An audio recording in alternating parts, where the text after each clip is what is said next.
We now have the team from L&T, and they are going to talk about dual mode braking system for hybrid towed vehicles. We have Mr. Gaurav Kumar and Mr. Aditya Ashribad. Gaurav received his BTech from Weltech University and MTech from ARAI Academy, is specializing in IC engines. He started at Atul Auto, working in engine calibration and testing, moved to vehicle design and integration at International Tractors Limited and M&M Limited, focusing on farm machinery. With nearly a decade of experience, he is expertise in mechanical design, mobile hydraulics, power pack development, and transmission aggregates. Presently, he leads a team in hydraulic system design and integration at L&T Precision Engineering and Systems. Aditya received his BTech in mechatronics from University of Petroleum and Energy Studies, Dehradun in 2018. He joined L&T as graduate engineer trainee and has been with L&T PES's design department for 7 years. He has designed various mechanical and hydraulic subsystems on numerous land and naval projects. Currently, he is pursuing his MTech in control systems from IIT Bombay. Welcome, Gaurav. Welcome, Aditya. Over to you.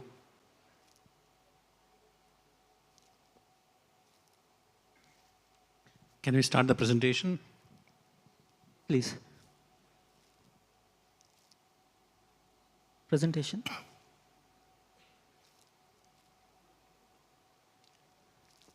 Hi, good evening, ladies and gentlemen.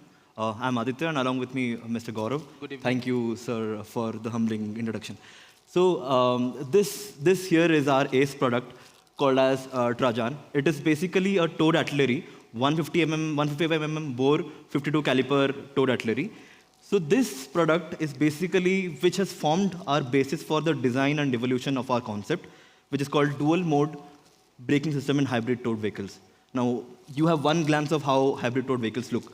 So before I move into, I would just like to use this pointer if it is visible. So this is where the auxiliary power pack of a hybrid towed vehicle actually stands. And these are the trails of the vehicle, which when the vehicle is towed, these two trails come closer and get packed and get towed by a towing vehicle. Right. So that was just a starter. I would like to brief on what exactly is a hybrid towed vehicle. So hybrid towed vehicles are basically these are terrain versatile platforms which are used to operate in both loose sands in the Thar or very steep gradients and high gradients in the Sikkim Gangtok region, as well as in agricultural areas. Now these type of vehicles are operated in two different modes. One is the self-propelled mode and the other is the towed mode. In self-propelled mode, the power that is drawn is by the auxiliary power engine, auxiliary power unit, which encompasses its own engine as well as its hydraulic power pack. In towed mode, the vehicle is towed by a gun towing vehicle, which you can see here. So this one is the vehicle which tows the gun, and it provides the pneumatic power for braking. Now, such vehicles need braking in both self-propelled as well as towed mode. Now, why do they need braking in both these modes? Because imagine if imagine in the towed mode, if one of these vehicles starts to brake and the other does not, then there will be a jackknife that can happen. So we need braking in both dynamic as well as parking conditions. So that is what we will be covering up next in subsequent slides. What I mentioned just now is, in the self-propelled mode, we have power supply from the vehicle's APU. In towed mode, we have power supply from the pneumatic source of the gun towing vehicle. And similar platforms, if you see in agriculture also, this is a John Deere platform where they also have the self-propelled as well as towed modes. Now we'll just try to move. Yeah. Yeah, so when we talk of such applications, especially in defense and heavy-duty vehicles, so typically the configuration comes with two configurations. The one which we are talking, disc brake system and the drum brake system. So usually the actuation mechanism in such application happens through certain mechanical linkages or pneumatic supply. So when we talk of drum brake configuration, then we have the brake shoes and the brake drum. So the frictional energy which because the brake shoes get to the brake drum. So we have certain challenges here because due to the enclosed design, The heat dissipation is a major problem here. Another thing, we have, due to the service accessibility also, we cannot do the serviceability and inspection at time when it is required. The same way when we have the disc brake, so this is exposed in design, which in applications like defense, the ingredients of dust and the other contaminants may easily get adapted.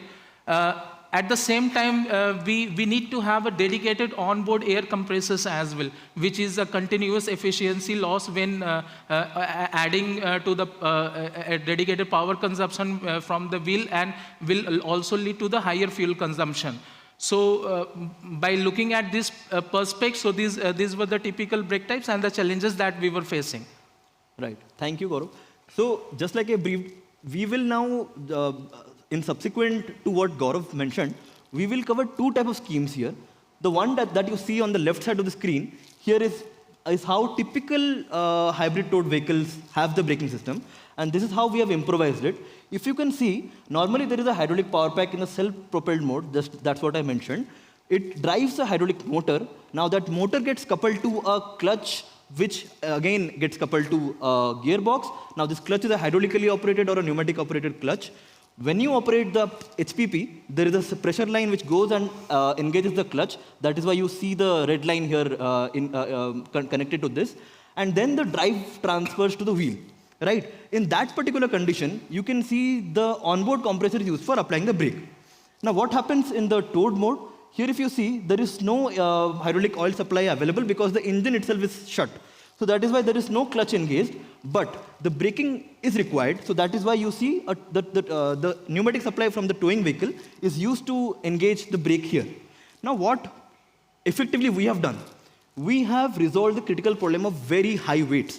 If you can see, we have removed this particular part and in effect put a motor directly onto the wheel, which is a direct drive motor.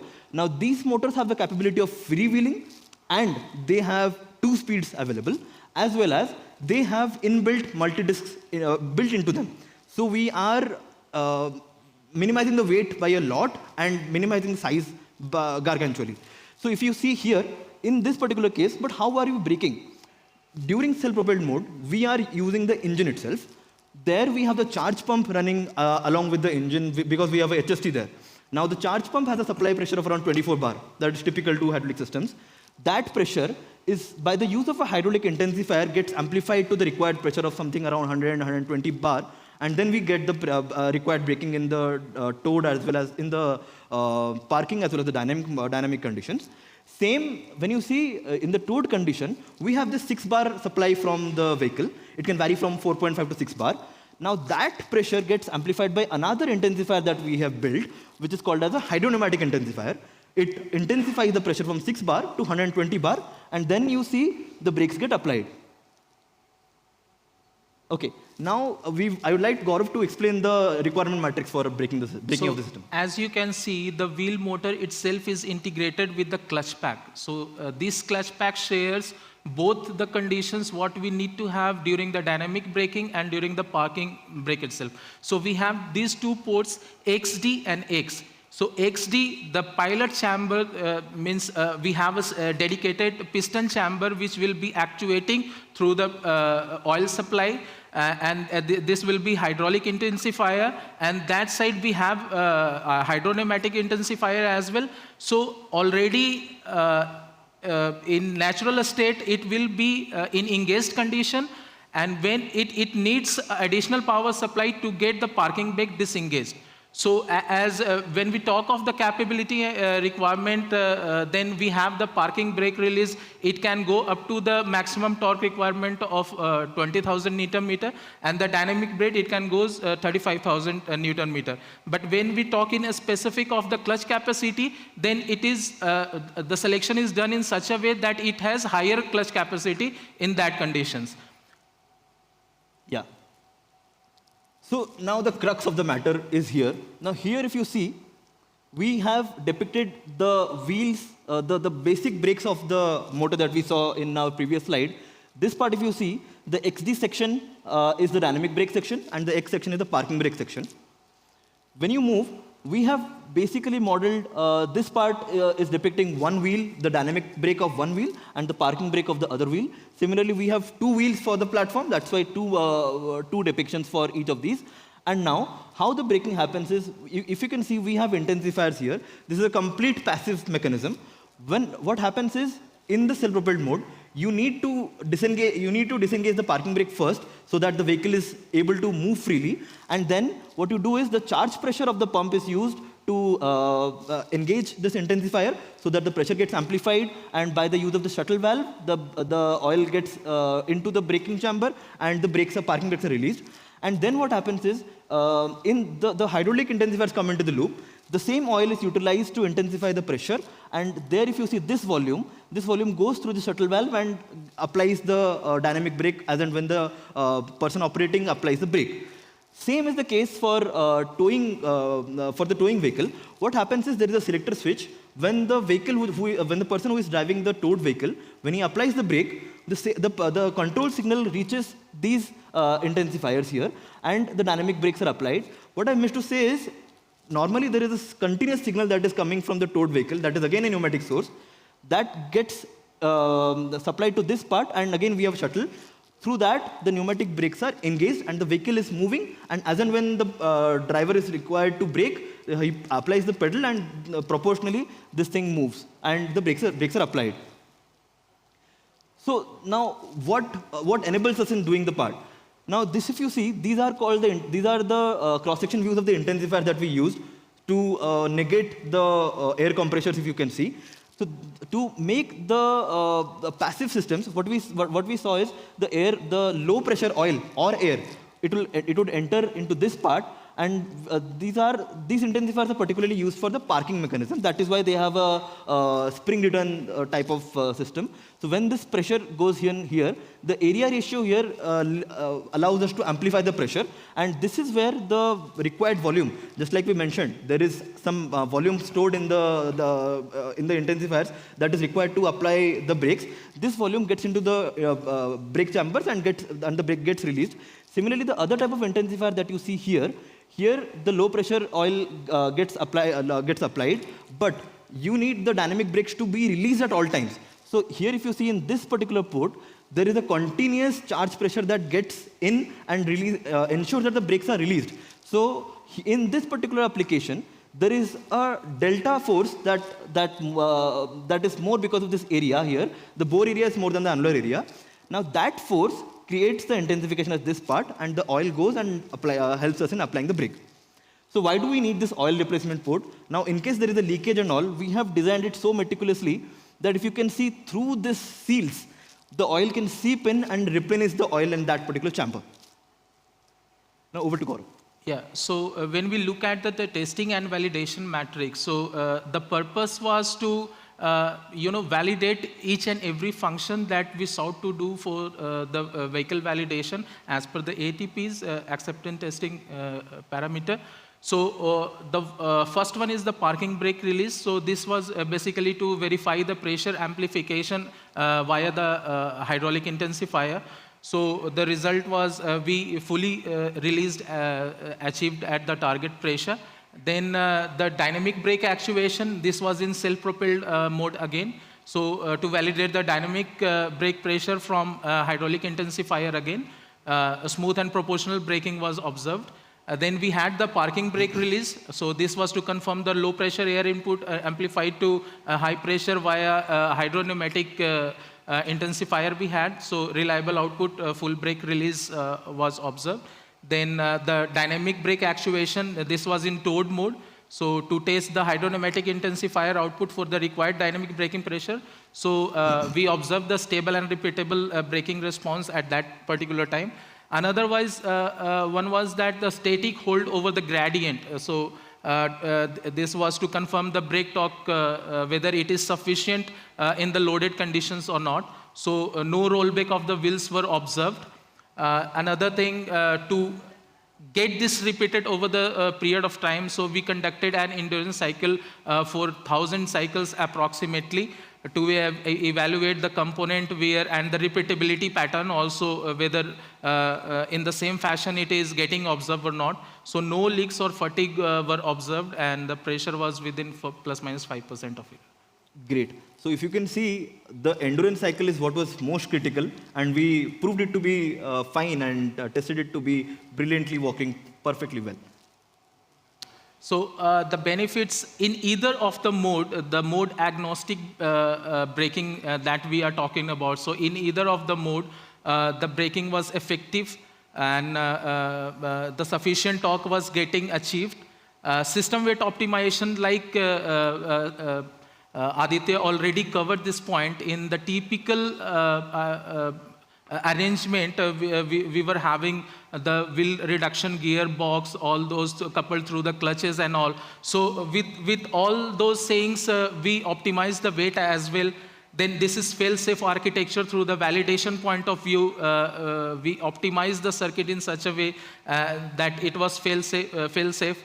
Then minimal power consumption, as I took this point earlier, that the onboard air compressor was not required for this case. So the power consumption was also reduced. We faced due challenges during the commissioning effort because of certain space constraints that we had to face during the design phase itself. Component packaging constraints was also there. Then fluid integrity on the cleanliness level of oil. It was also a challenge for this kind of vehicle. Then due to the integration of these kind of intensifier, a sluggish nature in braking response was observed. So that is related to this slower response time. All right. So where exactly challenges are not there? So challenges are there, but only if you can overcome them, then you make a great product. Correctly. Now, so who exactly needs these systems? You, me, and all of us. Here, the use cases are wide. If you can see, this can be used in defense platforms. If we know the ship transfer systems, to get the ships on board onto the maintenance yards, we need very heavy transport mechanisms. So there these can be used. In mining, the self-propelled relocation platforms are used. For agriculture, seeders, sprayers, harvesters, these can be used. In construction, obviously, the bridge transportation, the modular other transportations are required. So this can be implemented in multiple scenarios and areas wherever we need them. So that's all from our side, and we are open to questions. Thank you. Thank you.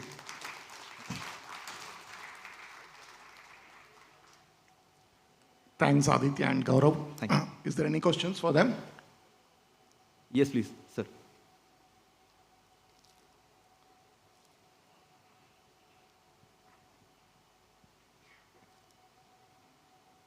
Yeah, myself Amrut from AP Rao. Hi, Yeah, good evening. What is the input pressure and intensify pressure? What is the area ratio you done this work?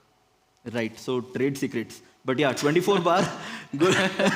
24 bar gets multiplied to something around 120 bar. You can consider that.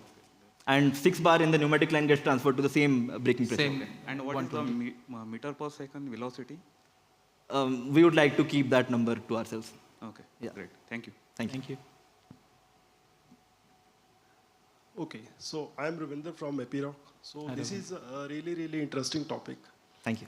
So because you added many components into braking system, have you done performance level evaluation as per ISO?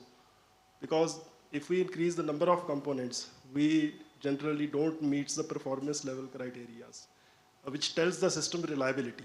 So have you done any assessment? Right. So, though the question is very good in nature, but just like I mentioned in the flush side itself, we are building a defense vehicle, and that was the base vehicle to do our experimentation.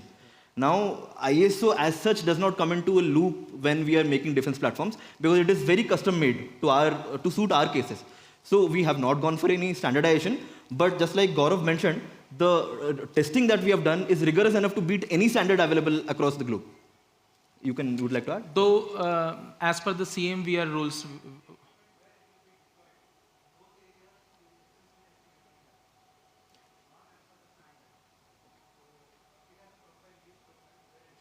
But the testing we do, that comes under performance, not under the PL level, not under the reliability of the system. Right, That is something different.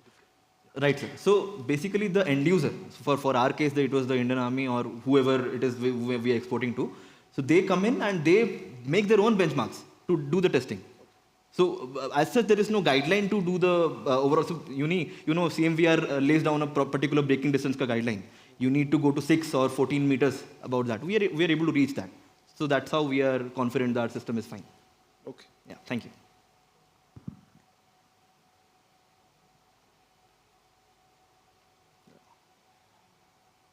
I need more hands, please. Any more questions, please? Please.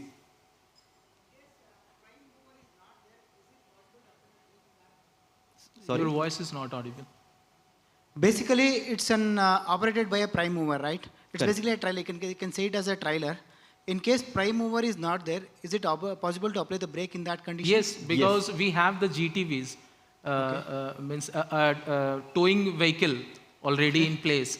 So that towing vehicle will supply the air supply to. In case prime mover is towing vehicle is not there, then how to operate or move the vehicle? Yeah, so here if you see, that is what I covered in the first slide. This part is the APU, the heart of the vehicle. We have it has its engine on its own. Okay. And that is what I mentioned. It has a HST inside. So there are closed loop pumps which have charge pumps built into those pumps.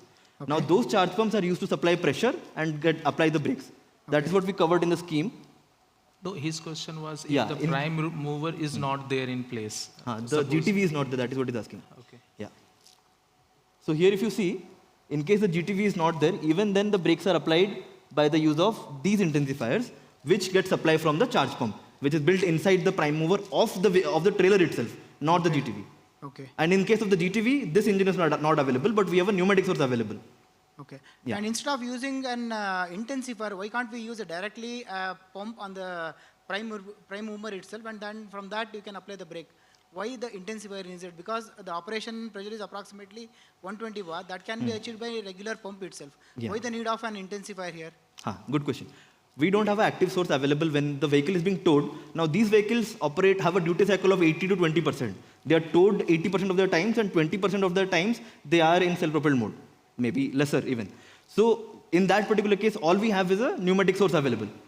If you don't go for a air-driven pump or something like that, which is very rarely used in such platforms, you only have an air supply available. You cannot run a pump. You don't have a prime mover to run the pump, right? No. See, anyway, when this system is basically work with the prime mover. Correct. So when the prime mover is connected, you will be having a power source there where you can connect an pump or anything. So from that you can generate a bar of 120 bar or 130 bar, whatever it may be, the requirement of a pressure. Why the need of a separate system to control that one?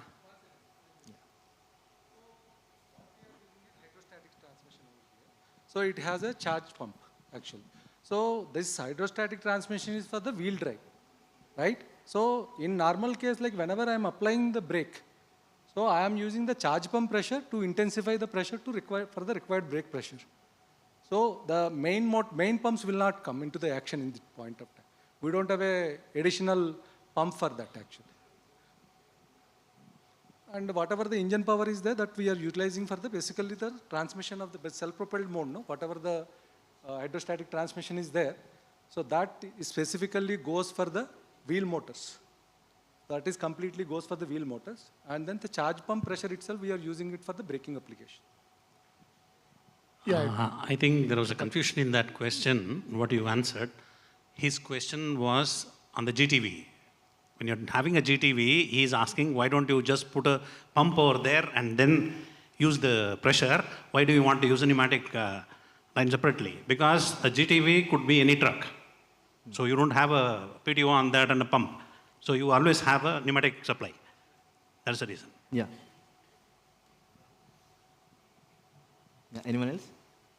I think the time is up. Thank you. So any questions, you can have it offline. Thank you. Thank you very much, Aditya and Gaurav. Ravi, can we please? Just a minute. Aditya and Gaurav, please accept the memento.